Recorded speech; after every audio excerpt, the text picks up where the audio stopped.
Hello friend, एक बार फिर से आप सभी का मोस्ट वेलकम है आपके ही अपने YouTube channel Shivam study line में। जैसा कि आप जानते हैं कि हम इससे पीछे वाले जो मैथ वाला वीडियो था उसमें हम चैप्टर 5 तक कंप्लीट करा चुके थे और 5 तक जितना भी प्रश्न आए थे वो सब बता चुके थे। और इसके बाद 6 नंबर चैप्टर आता है जो है त्रिभुज। और ये त्रिभुज एक्सरसाइज बहुत बड़ा है, इसीलिए हमसे बाद में देखेंगे और इससे एग्जाम में क्वेश्चन भी कम पूछा जाता है, इसलिए इसे हम नहीं पढ़ाएंगे, लेकिन इसे पढ़ाएंगे, ऐसा नहीं कि हम नहीं इसे बताएंगे। और इसके बाद हम चैप्टर 7 देखते हैं जो है निर्देशांक ज्यामिति। ये चैप्टर का से शुरुआत करते हैं और इसके बाद चैप्टर 8 आएगा त्रिकोणमिति, ठीक, उसको भी देखेंगे। इसमें हम चैप्टर 7 देखेंगे जिसमें जैसा कि आप जानते हैं सबसे पहले इंट्रोडक्शन वाला वीडियो हम लाते हैं और उसके साथ ऑल फार्मूला होता है। इस वीडियो में इसका इंट्रोडक्शन और सभी फार्मूला को देखेंगे। चलिए देखते हैं। क्लास 10 मैथ अध्याय 7 निर्देशांक ज्यामिति, से इंग्लिश में कहते हैं कोऑर्डिनेट ज्योमेट्री, कोऑर्डिनेट ज्योमेट्री। ठीक, सबसे पहले यही देख लेते हैं कि निर्देशांक ज्यामिति कहते किसे हैं। यहाँ लिखा गया है गणित की वह शाखा जिसमें समतल पर बिंदुओं की स्थिति को दो संख्याओं के जोड़े से परिभाषित किया जाता है उसे निर्देशांक ज्यामिति कहते हैं। ताकि गणित की वैसी शाखा जिसमें समतल पर बिंदु की स्थिति को दो संख्याओं के जोड़ा से परिभाषित किया जाता है। तो कोई भी एक बिंदु है समतल पर, इसको परिभाषित कैसा किया जाएगा, इसको परिभाषित किया जाएगा संख्या के दो जोड़े से जोड़े से परिभाषित किया जाएगा। कोई भी जैसे बिंदु है, यही बिंदु ले लीजिए, इसको अगर हमें परिभाषित करना है तो इसे हमें कोई संख्या के दो जोड़े से परिभाषित करेंगे। जिस गणित की शाखा में इस सब का अध्ययन किया जाता है उसे कहते हैं निर्देशांक ज्यामिति। अब देखते हैं एक्स अक्ष किसे कहते हैं। देखेंगे एक्स अक्ष, इसमें आता है एक्स अक्ष और वाई अक्ष। क्षैतिज रेखा को एक्स अक्ष, क्षैतिज मतलब जो जमीन के समतल हो, ये होगा क्षैतिज रेखा। ये जो मतलब समतल जा रहा है जमीन के, तो ये होगा क्षैतिज रेखा।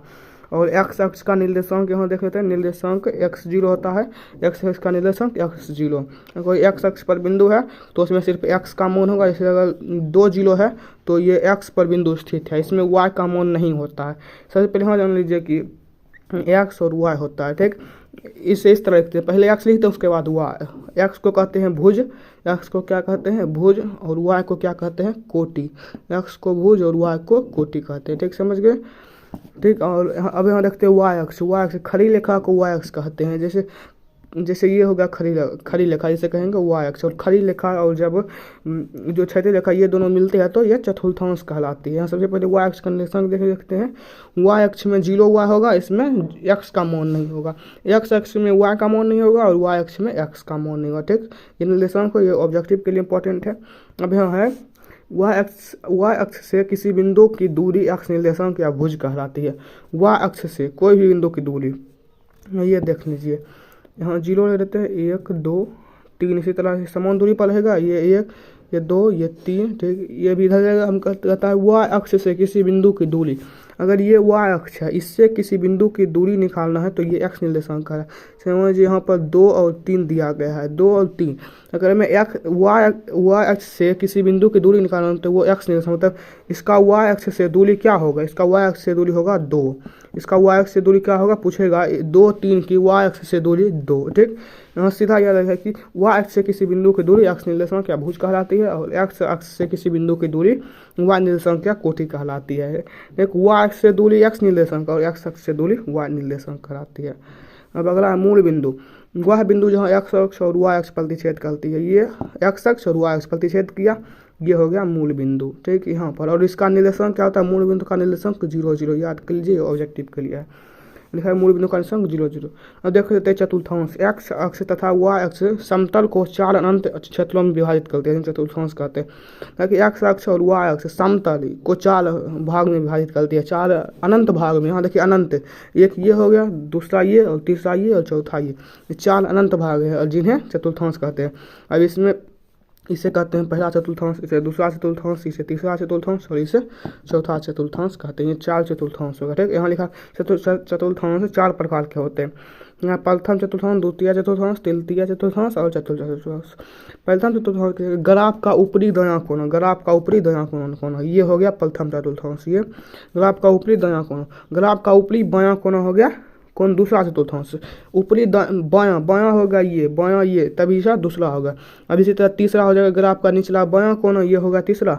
अब ग्राफ का नीचे दायां कोना होगा चौथा। ठीक, अब इसका निर्देशांक देख, अब इसका जो होता है इसे दशा कैसे होता है, मतलब इसका चिन्ह कैसे होता है।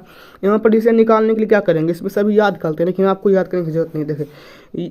देखिए इधर जो मान होता है इधर प्लस में होता है, इधर भी प्लस में होता है, ये लिखा प्लस, इधर माइनस होता है, इधर माइनस होता है।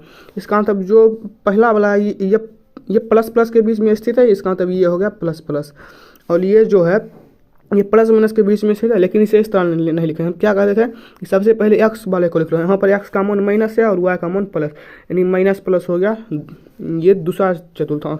अब तीसरा में क्या लिखेंगे, माइनस माइनस, क्योंकि यहाँ देखिए एक्स का मान माइनस और वाई का मान माइनस है। और इसको क्या लिखेंगे, ये जो चतुर्थांश इसे लिखेंगे प्लस माइनस, क्योंकि हम क्या करें सबसे पहले एक्स अक्ष वाले को लिखते हैं, सबसे पहले भुज को लिखते हैं, उसके बाद लिखते हैं कोटि को। यहाँ भुज हो गया एक्स, कोटि होगा वाई, तो ये चारों यही होगा चतुर्थांश। यहाँ लिखा गया प्रथम चतुर्थांश के बारे में बता दे, दूसरा फिर तीसरा चतुर्थ भी। प्रथम में प्लस प्लस और द्वितीय में माइनस प्लस और तृतीय में माइनस माइनस और चतुर्थ में हो गया प्लस माइनस हो गया। ठीक, समझ गए, यही यहाँ पर बताया हम। अब इसके बाद देखते हैं एक्स और वाई अक्ष को काल्तीय तल भी कहते हैं, एक्स और वाई अक्ष को काल्तीय तल भी कहते हैं। अब अगला आता है दूली सूत्र, जो आपके अब किताब से चला है। इसके पहले तो इंट्रोडक्शन था, अब फार्मूला यहाँ से आता है। दूरी सूत्र, विभाजन सूत्र, त्रिभुज का क्षेत्रफल, ये सब किताब में इसका प्रयोग होते हैं। कहता है दूरी सूत्र, दो निर्देशांक के बीच की दूरी निकालने वाले सूत्र को दूरी सूत्र कहते हैं। कोई भी दो निर्देशांक, जैसे यहाँ पर देखो एक निर्देशांक यहाँ पर है और एक निर्देशांक यहाँ पर है, इन दोनों के बीच दूरी निकालने वाले सूत्र को हम दूसरे, इसके बीच कितनी दूरी है, ये लेंथ है, ये निकालने वाले सूत्र को हम कहते हैं दूरी सूत्र।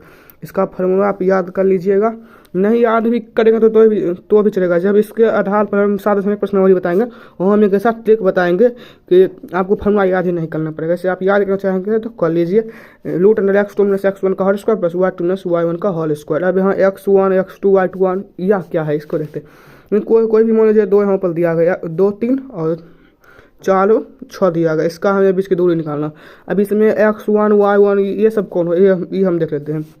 यूँ देखिए, ये वाला हो गया, ये हो गया पहला और ये हो गया दूसरा, मतलब ये हो गया, ये जो 2 है ये हो गया x1 और ये जो 3 है ये हो गया y1। अब इसी तरह यह दूसरा है तो हाँ यह हो गया x2 और ये y2 हो गया, क्योंकि हम बताए थे कि जो पहले वाला आता है वह x का मान, दूसरा वाला y का मान, और ये पहला है ये दूसरा है, तो हाँ ये 2 हो गया x1 और 3 हो गया y1 और ये 4 हो गया x2 और 6 हो गया y2। देख अब हम समझ गए, यही दूसरा हुआ। अब अगला है मूल बिंदु से किसी बिंदु की दूरी, ऑब्जेक्टिव के लिए भी यह है, मूल बिंदु से किसी बिंदु की दूरी। जैसे ये मूल बिंदु है, कहता है कि 2 3 यहाँ पर बिंदु दिया, ताकि इसकी मूल बिंदु से दूरी क्या है, मूल बिंदु से दूरी निकालना। मूल बिंदु का पहले ये बताए, मूल बिंदु का निर्देशांक क्या होता है, 0 0 होता है मूल का निर्देशांक। अब 0 0 है तो इसे हम दूरी सूत्र पर रख कर हम देखते हैं कैसे बनेगा। अब रूट अंदर करते हैं, यहाँ x2 का मान क्या था, 3 था, यहाँ लिख लेते हैं हम सबसे 0 0 और यहाँ पर क्या था 2 3। हाँ x2 का मान 2 है, यानी 2 घटा 0 और यहाँ पर प्लस क्या होगा 3 घटा 0। ठीक, यहाँ पर इसका मतलब ये 0 का कोई मतलब ही नहीं है, √2 का स्क्वायर प्लस 3 का स्क्वायर। यहाँ पर मतलब कि यहाँ 0 का कोई मतलब ही नहीं है, जो दिया रहता है उसका अगर स्क्वायर करके वर्गमूल कर दे तो हमें मूल बिंदु से दूरी निकल जाएगी, √x² प्लस y², ये हो गया मूल बिंदु से दूरी। अब अगला देखते हैं विभाजन सूत्र। विभाजन सूत्र किसे कहते हैं, क्योंकि दूरी तो समझ गए, यदि आप कहीं दिक्कत है तो आप कमेंट कीजिएगा, हम जरूर बताएंगे आपको। विभाजन सूत्र देखते हैं। विभाजन सूत्र कहता है दो बिंदुओं को मिलाने से बने रेखाखंड को एक दिए हुए अनुपात में विभाजित करने वाले बिंदु के निर्देशांक ज्ञात करने वाले सूत्र को विभाजन सूत्र कहते हैं। जैसे ये जैसे 2 निर्देशांक, एक निर्देशांक यहाँ पर दिया गया है, एक निर्देशांक यहाँ पर दिया गया, एक निर्देशांक यहाँ पर दिया गया, ताकि इन दोनों को मिलाने वाली जो है लेखा, अगर उसको कोई दिए हुए अनुपात में, ये जो लेखा है इससे अगर 2:3 में विभाजित करे, 2:3 में विभाजित करे, जैसे ये निर्देशांक 2:3 में विभाजित करता है। अब जिस सूत्र की मदद से हम इस बिंदु का निर्देशांक ज्ञात करते हैं उसी सूत्र को हम विभाजन सूत्र कहते हैं, और इसका निर्देशांक दिया रहेगा। ठीक, और जिस अनुपात में दिया है, जिस अनुपात में विभाजित करता है वो भी दिया रहेगा। अब तभी हम इस बिंदु का निर्देशांक ज्ञात कर सकते हैं। ठीक, इसके बारे में हम 7.2 प्रश्नावली में अध्ययन करेंगे, क्योंकि 7.2 प्रश्नावली जो है विभाजन सूत्र पर ही आधारित है। ठीक, विभाजन सूत्र आप देख लेते हैं, यह सूत्र क्या होता है, m1 x2 plus m2 x1 बटे m1 m2 m1 y2 plus m2 y1 बटे m1 प्लस m2। ठीक, अब यहाँ m1 ये सब क्या है इसके बारे में आप जैसे मान लीजिए ये 2 और 3 और यहाँ 6 7, ये 2 निर्देशांक है, इसको मिलाने वाले रेखाखंड को 2:3 में विभाजित करा। ठीक, अब इसमें x1 y1 सब देख लेते हैं क्या क्या होगा। ठीक, इसमें हम पहले बताए थे कि इसमें जो होता है ये होता है x1, ये होता है y1, ये होता है x2, ये होता है y2। ठीक, अब इसके बाद m1 m2 क्या है, ये जो अनुपात दिया गया यही होगा m1 m2। ये 2 को m1 मान लेते हैं और 3 को मान लेते हैं m2, यानी अनुपात m1 m2 होता है और जो निर्देशांक दिया रहता है वह x1 x2 y1 y2 होता है। ठीक, समझ गया। अभी यही सूत्र पर बैठा देंगे और ये सूत्र का भी हम ट्रिक बताएंगे। ठीक, अब इसको भी याद करना चाहेंगे तो कर लीजिएगा, नहीं तो हम जब प्रश्नावली बताएंगे तो हम सूत्र आप वहाँ पर ट्रिक देख लीजिएगा किस तरीका से निकाला जाता है। यहाँ पर हम कोई भी सूत्र को आपको याद नहीं करवाएंगे, हम सूत्र कैसे बनता है ये हम बताएंगे। अब इसको हम ट्रिक बताएंगे कैसे कैसे होता है। ठीक, अब जब प्रश्नावली हम लेकर आएंगे वीडियो वो देखिएगा हम ऊपर ट्रिक बता रहे हैं। ठीक, अब अगला है मध्य बिंदु का सूत्र, ये ऑब्जेक्टिव के लिए भी आया। मध्य बिंदु का सूत्र क्या होता है, x1 + x2/2 y1 + y2/2। इससे x का निर्देशांक निकलेगा, इससे y का निर्देशांक निकलेगा। ठीक है, जैसे कोई भी रेखा है, इसका हमें मध्य बिंदु निकालना। मध्य बिंदु क्या होगा इसका, तो x1 और x2 को जोड़ कर आधा कर देंगे तो x का निर्देशांक निकल जाएगा, और y1 और y2 को जोड़ कर आधा कर देंगे तो जो y का निर्देशांक निकल जाएगा। ठीक, अब देखते हैं त्रिभुज का क्षेत्रफल का यहाँ पर त्रिभुज का क्षेत्रफल का वो मतलब है जब त्रिभुज के शीर्ष का निर्देशांक दिया जाएगा, यहाँ पर इसका मान नहीं दिया जाएगा।